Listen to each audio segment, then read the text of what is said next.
Hello dear students, welcome in the E-class of Sanskrit. Students, in this class we will learn chapter 10 Dovarikasya Seva Nishtha means doorkeeper's faithfulness to service, or you can say faithfulness of a doorkeeper towards its master.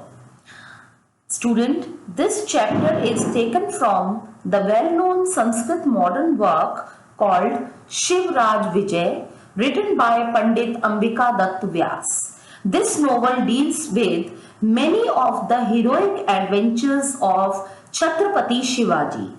Present chapter proves this point.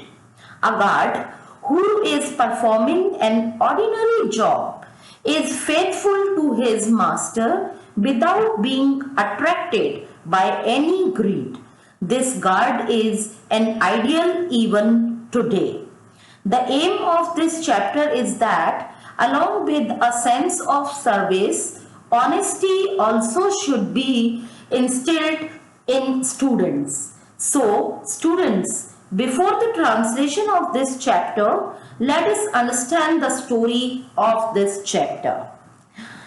यहाँ पर शिवाजी, छत्रपति शिवाजी, जो कि बहुत सारे किलों के स्वामी थे, वो हमेशा ही अपने जीते गए किलों और उनके अधिकार वाले किलों की रक्षा की बहुत चिंता रखते थे और वो हमेशा वेश बदलकर अपने उन किलों के अंदर चलने वाली गतिविधियों पर नजर रखते थे। ऐसा ही उन्होंने एक बार अपने किले के द्वारपाल को जांचने के लिए और वहां क्या चल रहा है ये जानने के लिए एक साधु का वेश बनाया और वो किले के दरवाजे पर रात्रि के समय पहुंच गए और वहां जाकर वो सन्यासी के वेश में शिवाजी को देखकर द्वारपाल और शिवाजी के बीच जो वार्तालाप हुआ वो इस चैप्टर में दिया गया है।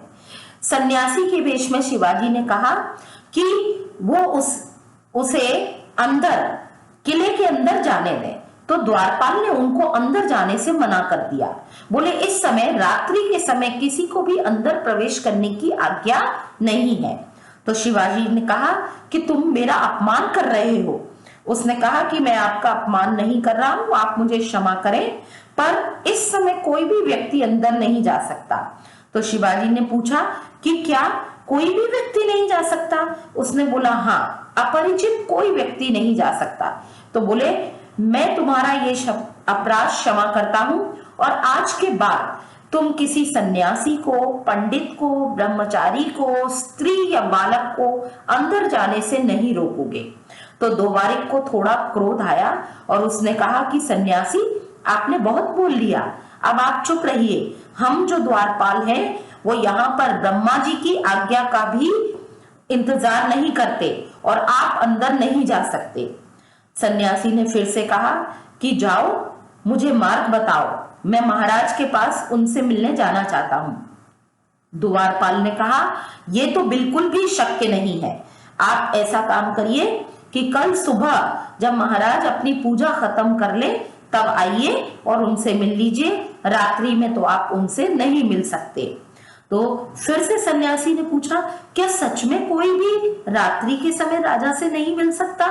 उसने बोला हाँ, या तो राजा ने जिसे इनवाइट किया हो, ऐसे इनवाइटीज और नोन पर्सन, उनके अलावा इस समय महल के अंदर, किले के अंदर किसी को भी जाने की इजाजत नहीं है। और स्पेशली आपके जैसे साधु जो अपने हाथ में तुम्बी, स्टूडेंट्स, तुम्बी मीन्स एक वुडन बर्तन होता है जिसमें साधु सन्यासी भिक्षा मांगने का काम करते हैं।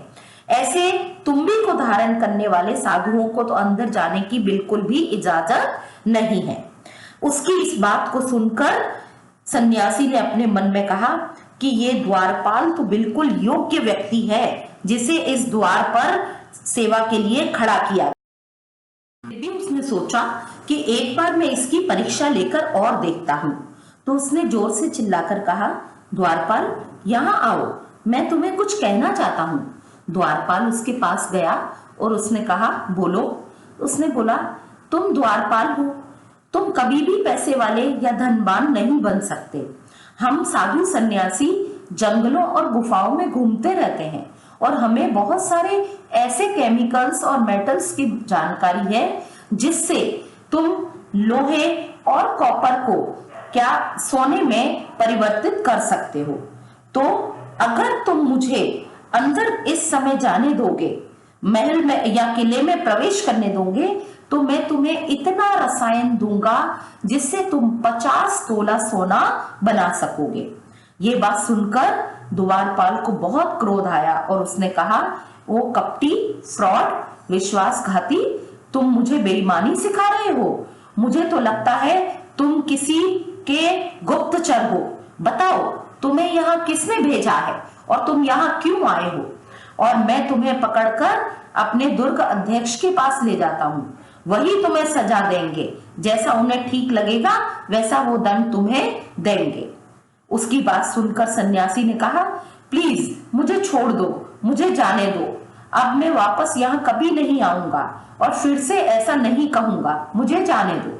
द्वारपाल ने उसको हाथ से पकड़ लिया और उसे लेकर जाने लगा।